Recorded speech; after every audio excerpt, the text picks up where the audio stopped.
Good evening, everyone. Welcome into Talking Fitchburg on this Wednesday, October 20th. Hopefully everyone's had a great day. I am Andrew Bamlett, filling in for Jeremy this week. He'll be back starting next week. Again, I want to give a shout out to Jeremy and his wife, celebrating, 11 years today. So happy anniversary to them. Congratulations on 11 years, and to many more from here at Fact TV from all of us. All right, today we got a short headlines, and we're talking to the mayor and the digest with a mayoral update, and then we have Chad Breckland, city administrator, in the guest segment. So lots of city news today, lots of updates from all the city departments, and kind of looking back at the redistricting, how that went, and some budget processing coming up. So be ready for that in today's digest and guest segment. So we're going to get right into it.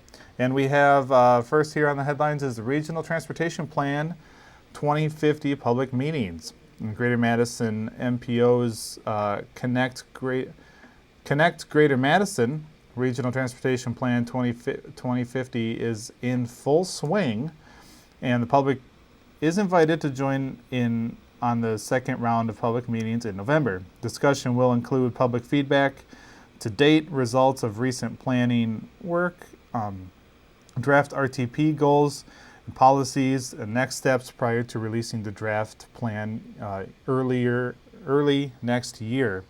If you would like to stay informed about progress and future engagement opportunities for this important process that occurs every 5 years, please visit the project website and sign up for project updates. You may also subscribe to the MPO's YouTube channel to view past presentations. So if you're interested in that, be ready for that coming up. Also, we have story and snack time going on tomorrow at the Fitchburg Public Library. Starts at 9, and it'll be available on their Facebook page. And this week's theme is pumpkins. So they'll have picture books about pumpkins and a pumpkin-themed snack. So that sounds like a good time. And to be ready for that on the Facebook page starting at 9 a.m. on Thursday. All right, also we have the Fitchburg Public Library used book sale coming up starting this Friday and goes through Sunday through the weekend. Friday and Saturday you'll have noon to 5 hours for the used book sale, and then 10 to 4 on Sunday. And again, all proceeds go to the Fitchburg Public Library. So if you're interested, come on down. Lots of books for sale, so get down here and get some good deals and some good books. Sounds like a great time. And again, all of this helps out the Fitchburg Public Library, so always a good thing. All right, also we have a virtual LGBTQ plus and allies career fair. This will be taking place on Thursday, October 21st, so tomorrow, 4 to 6. And there's a website to sign up for that. In an effort to help the LGBTQ plus individuals and allies find employment opportunities with companies that are committed to pro-fairness values, the Wisconsin LGBT Chamber is excited to be hosting their annual LGBTQ plus and allies career fair again tomorrow. This event is an opportunity to connect diverse talent at all levels, ages, experiences, backgrounds with companies across Wisconsin seeking talent, either as full-time, part-time, or internship positions. During the event, attendees will be able to video conference one-on-one with employers, interact via chat, and see open job listings and more. So again, if you are interested, that is tomorrow. Again, there's the website for you if you are interested for that. And one last thing here before we go to break is the Fitchburg Farmers Market. Of course, it's getting close to the end of the outdoor one, but there is still one this week, Thursday, on the 21st, 3 to 6. You know where it's at. Agora Pavilion, 5511 East Sherrill Parkway. Always come out and enjoy fresh fruits, flowers, cheese, meats, baked goods, preserves, and gluten-free items. Again, around 25 vendors come from around the southern Wisconsin. So really good time. Come on out there and get some good produce. And, it's seasonable, so hopefully you get some apples, some pumpkins, all that kind of stuff. So come on out and enjoy that. All right, we're going to take a quick break. When we come back, we'll be sitting down with Mayor Aaron Richardson and getting a city update from him. And a little talk about the Mayoral Awards coming up as well. You're watching Talking Fitchburg.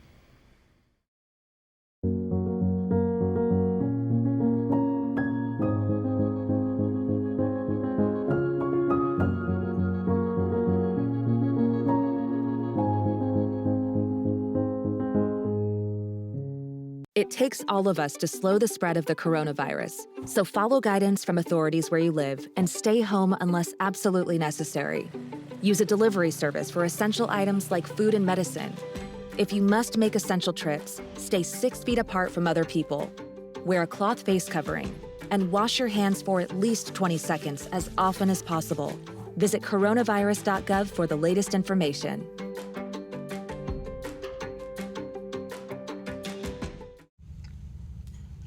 Hey, boss. Okay. Said I'm fine.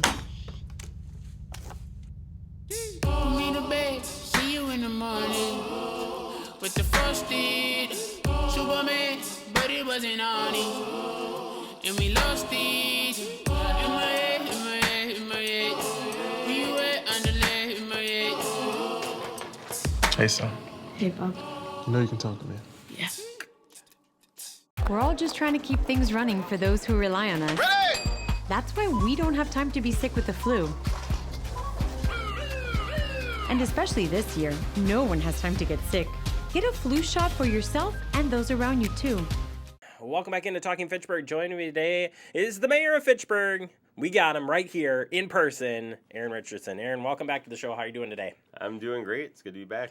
Glad to have you here in person. Not, usually I catch you wherever, and I'm wherever, so it's just nice.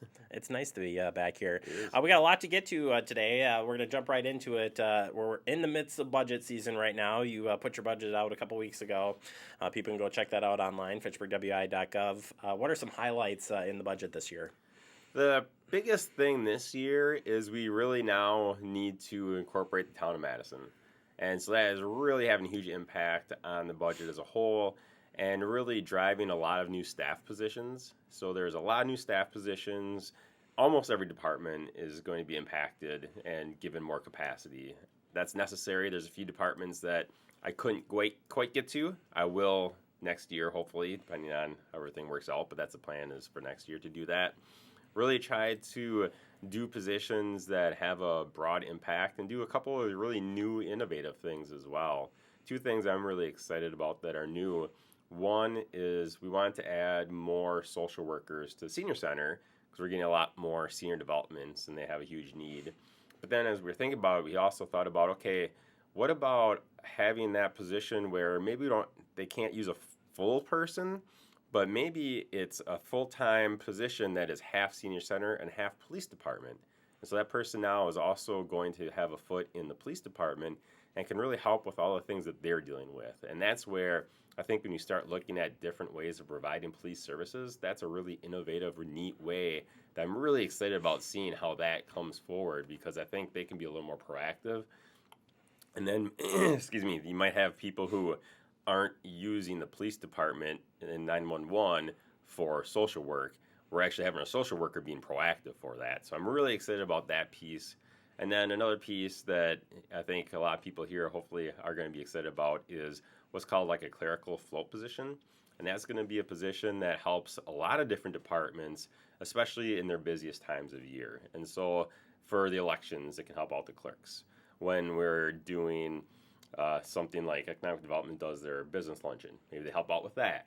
And there's a bunch of departments that have these things that someone can do that doesn't need to be an expert in planning and zoning, but they can help out that department and free that staff up to do those things that they're trained for. They don't have to just send out emails and collect information. This position can do that.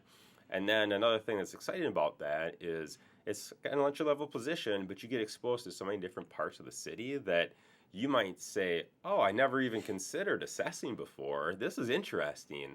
And that's an area that we have a hard time filling positions because it's not something that people really think about.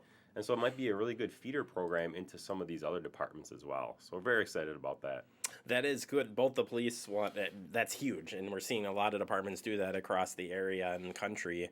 And the flow, we have temporary. You have these temporary pieces, but that really definitely connects everything together. I think tax collection too. I mean, there's just so many different things. So good to see those come forward. As far as the process goes, then moving forward, this week we're in the midst of presentations by the departments. But what will happen next? Yep. So after this week, all of the department heads go to the council and they talk about their budget and everything I put in there. There's a few things I didn't. We'll talk about those as well.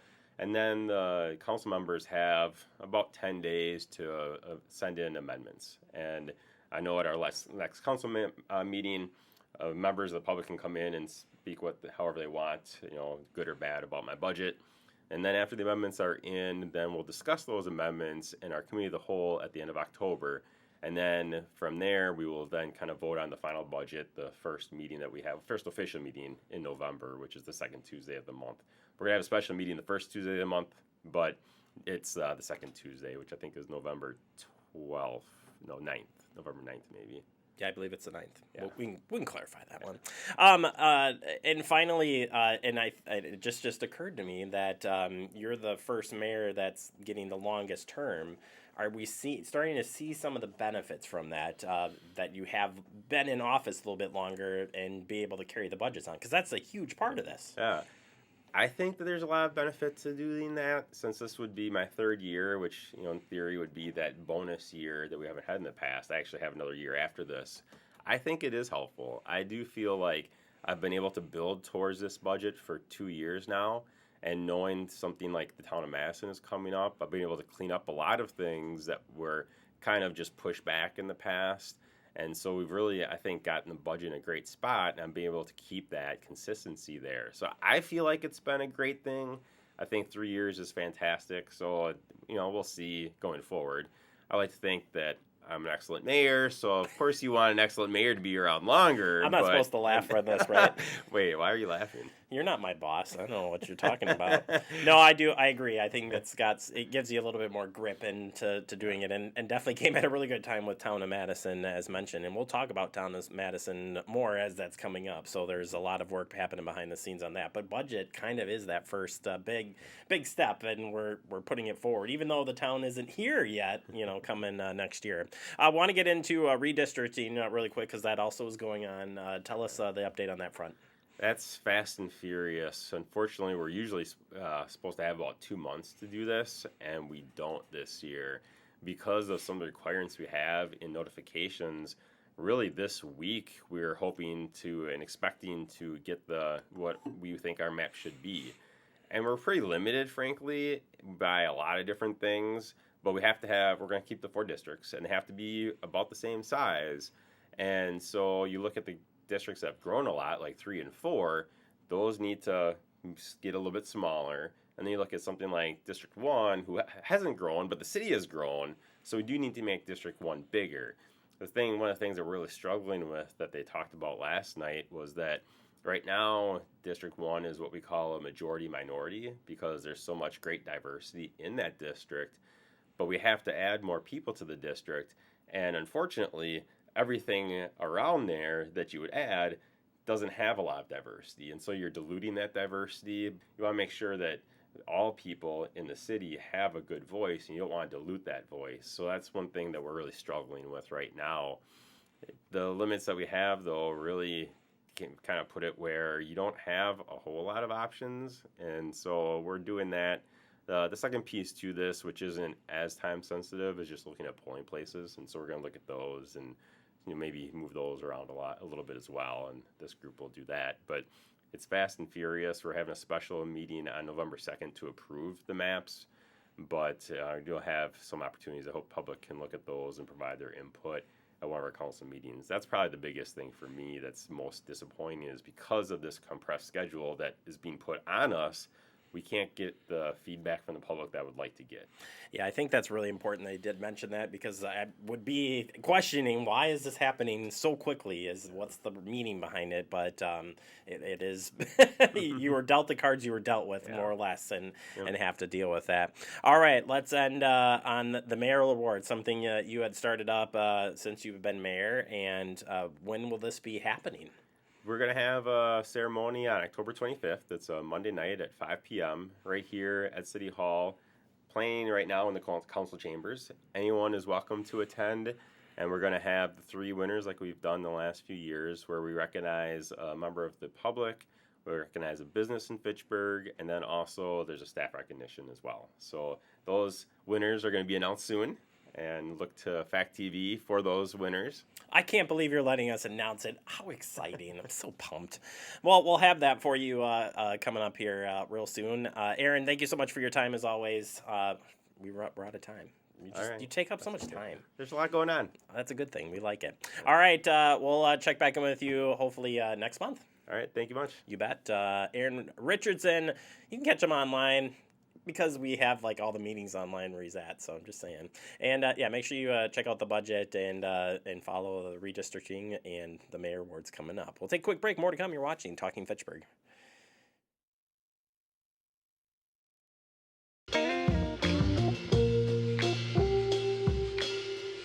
After you joined our family, it was like, I really do feel complete now.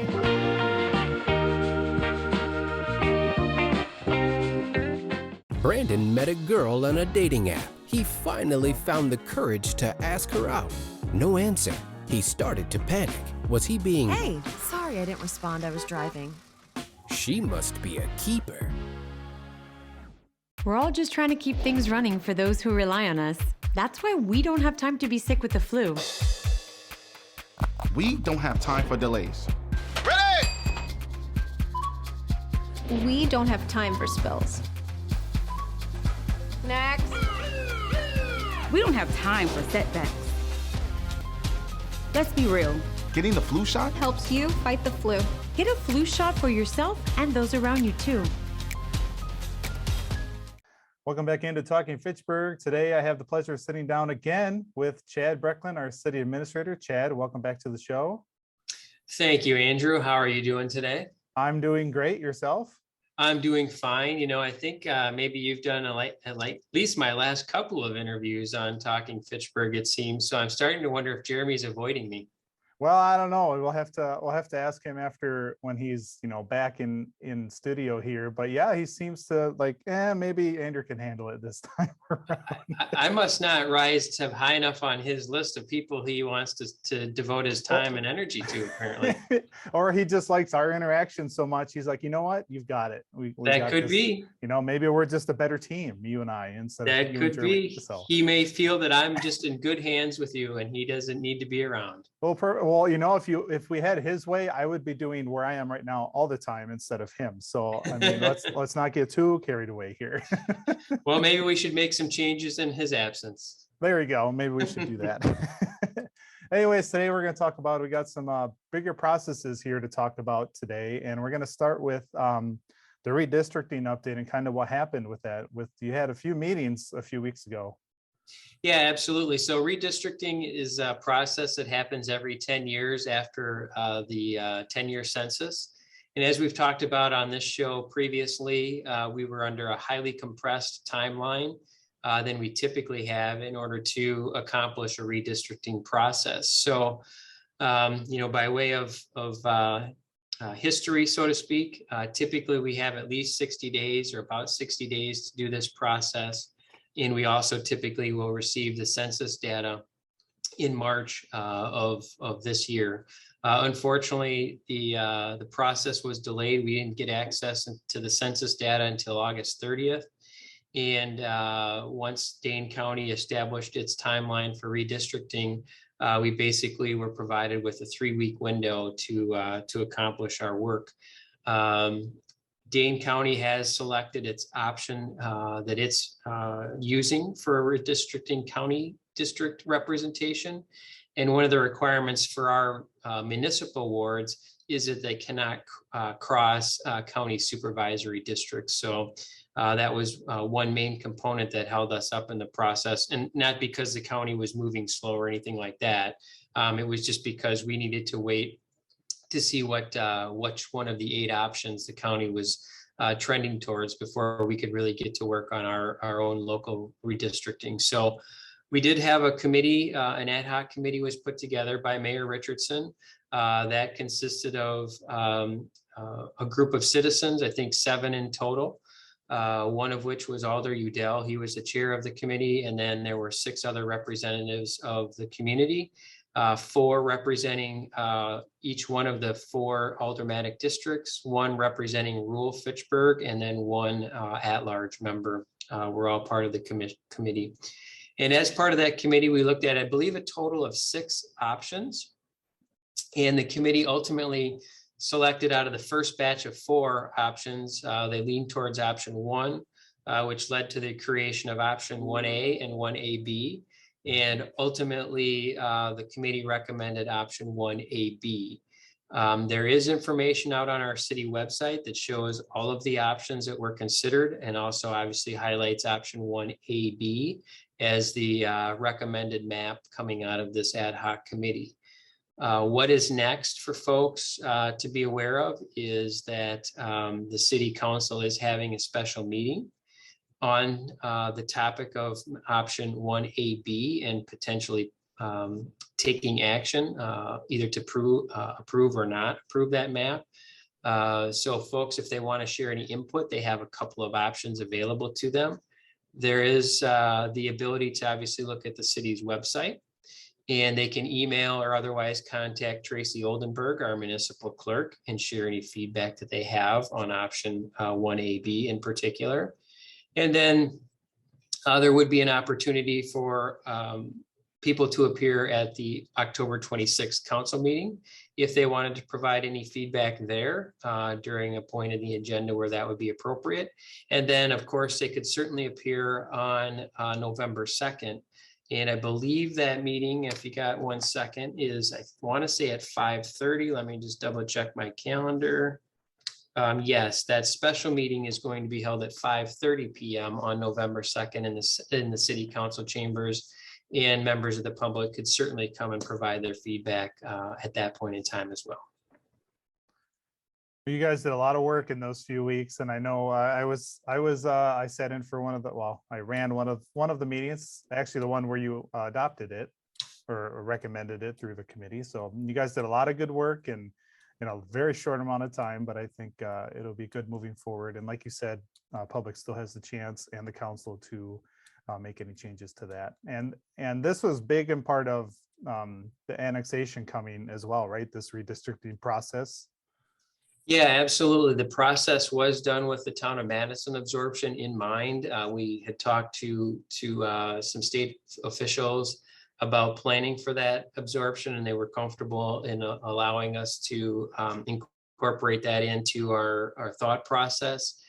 So ultimately, all 4 of the aldermanic districts, once the town of Madison is absorbed in October of next year, with the target was roughly 7,750 residents in each of the 4 aldermanic districts. We also had to operate within parameters to have a population of 600 to 2,100 in each ward that makes up the aldermanic districts, and a couple other things that I won't necessarily get into for interest of time on this particular show, but ultimately, we think that option 1AB does the best job with the time available to put this process together. And I definitely want to thank all of the community members that volunteered to participate in the ad hoc committee.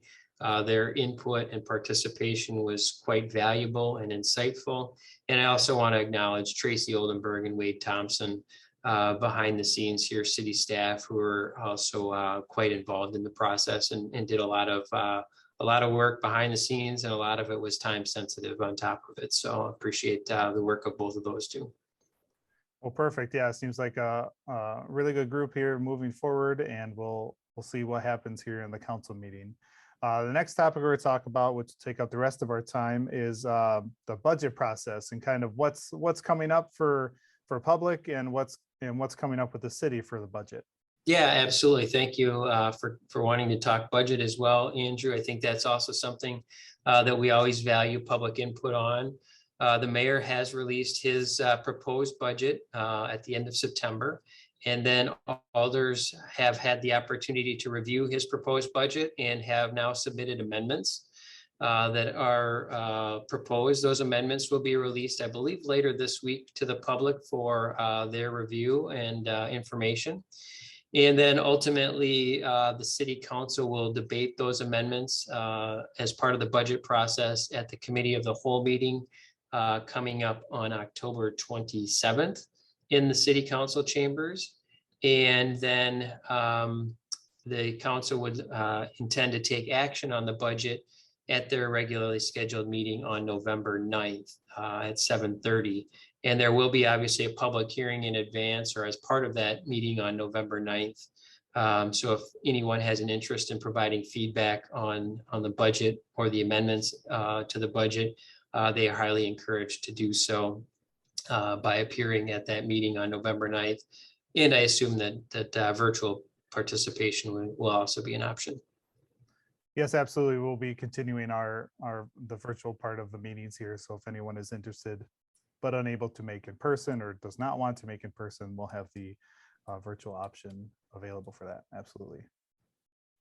Awesome. Thank you. And absolutely. And yeah, so it will, like you said, hopefully this week we'll see the amendments, and we'll break that here on Fact TV as well, so people can see that and make sure everyone is informed of what the amendments are. And like Chad said, to come out and see in public and voice your opinion on those amendments come November 9th. Yeah, and we always appreciate the work, Andrew, of the Fact TV crew in getting that information out to our public, televising the meetings, and also having them available on the web for streaming when folks have an opportunity to stream them on demand. So thank you very much for your work on keeping our public informed. Well, thank you. Absolutely, that's what we're here for. And like you said, we are everywhere. We're find us online, find us on cable, and anywhere you can think of. It's hard not to find us at this point. So it's a good thing for transparency here in the city. Absolutely. All right, Chad. Well, that's all we have time for today. We'll talk to you. Thanks again for coming on the show today, and we'll talk to you next month. Sounds great, Andrew. Enjoy the rest of your day. All right, you as well. Thanks, Chad. Thank you. All right, we're going to take a quick break. You're watching Talking Fitchburg. See on page 4 that the projections need to be flood next Thursday. Seriously? Thursday? Can't do that. This is really inconvenient. I have yoga that day. I have no time for this. So I can't do Thursday, but I can do Friday. Disasters don't plan ahead. You can. Talk to your loved ones about how you're going to be ready in an emergency. Don't wait. Communicate. Severe weather can strike anytime, anywhere, but there's a simple way to stay safe. Hey, Jim Cantore here. I stay safe in dangerous weather by planning ahead. You can stay safe too with a few easy steps. Build an inexpensive kit with supplies for your family's needs. Write down important information like phone numbers and medications. Always talk with your family, and remember any pets in your planning. Be ready, be safe. Start your plan today at ready.gov/plan.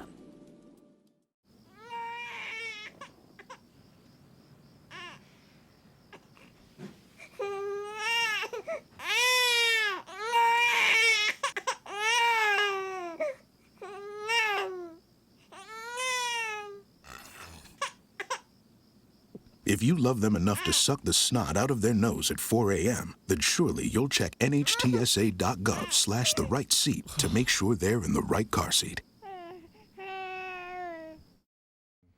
Welcome back into Talking Fitchburg. I want to thank Mayor Aaron Richardson and City Administrator Chad Brecklin for joining us on the show today.